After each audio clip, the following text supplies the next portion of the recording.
আগরতলা শহরে সম্প্রতি উদ্বোধন হওয়া এক রেস্তোরাঁ কাম বার নিয়ে চলছে ব্যাপক আলোচনা সমালোচনা। উদ্বোধনের দিন থেকেই সামাজিক যোগাযোগ মাধ্যমে এবং জনমহলে নানা প্রশ্ন উঠেছে। এটি আসলে কি কেবল রেস্তোরাঁ নাকি আসলে একটি পাব? সোমবার এক সাংবাদিক সম্মেলনে প্রতিষ্ঠান কর্তৃপক্ষ জানান, এটি কোনো নাইট ক্লাব নয়, এটি একটি রেস্তোরাঁ কাম বার। তাদের দাবি মূল উদ্দেশ্য হলো শহরের মানুষ যেন পরিবার পরিজন নিয়ে মানসম্মত খাবারের স্বাদ নিতে পারেন, সঙ্গীত উপভোগ করতে পারেন।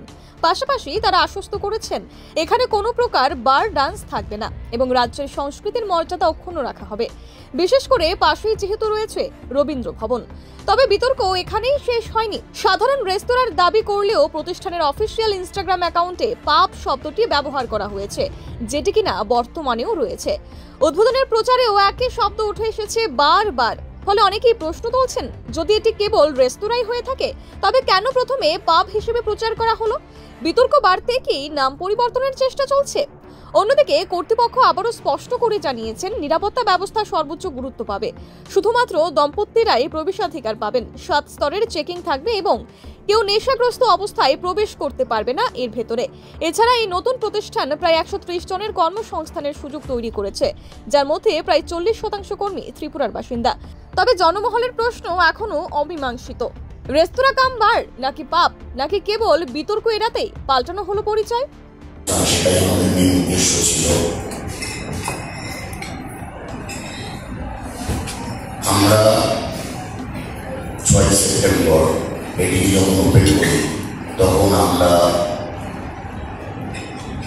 নাইট ক্লাব যে কথাটা আছে ভেবে আসছে, কোনো নাইট ক্লাবের উদ্দেশ্যে এটা ওপেন করানো হয়নি। এটা নাইট ক্লাব নয়, এটা গ্যাস্ট্রোনমিক্যাল ফুড রেস্টুরেন্ট, যেগুলো মডার্ন।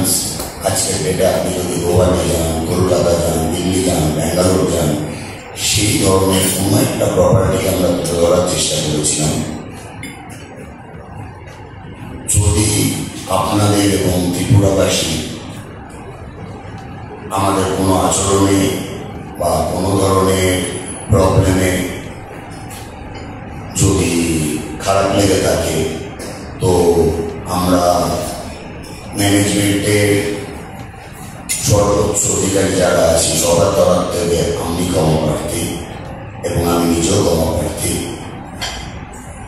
এবং আমরা আমাদের কোনো উদ্দেশ্য ছিল না ত্রিপুরার সংস্কৃতি বা কালচারকে কোনোভাবে ডমিনেট করা বা কোনো ধরনের প্রবলেম করা। এবং আমরা আগেও দেখে এসেছি এই ধরনের জিনিস আমাদের বিভিন্ন জায়গায়, বিভিন্ন ওয়েতে, বিভিন্ন ভোটে বলুন, গ্রাউন্ডে বলুন, হয়ে থেকেছে। আমরা এটাই উদ্দেশ্য করে এটাকে ওপেন করেছিলাম যে ঠিক আছে, এতদিন এত প্রবলেম, এত সিচুয়েশন, এত কিছু দেখে এসেছি, আমরা কত রেস্ট্রিক্টেড পজিশন এই জায়গাটাকে শান্তিপূর্ণভাবে চালনা করতে পারি।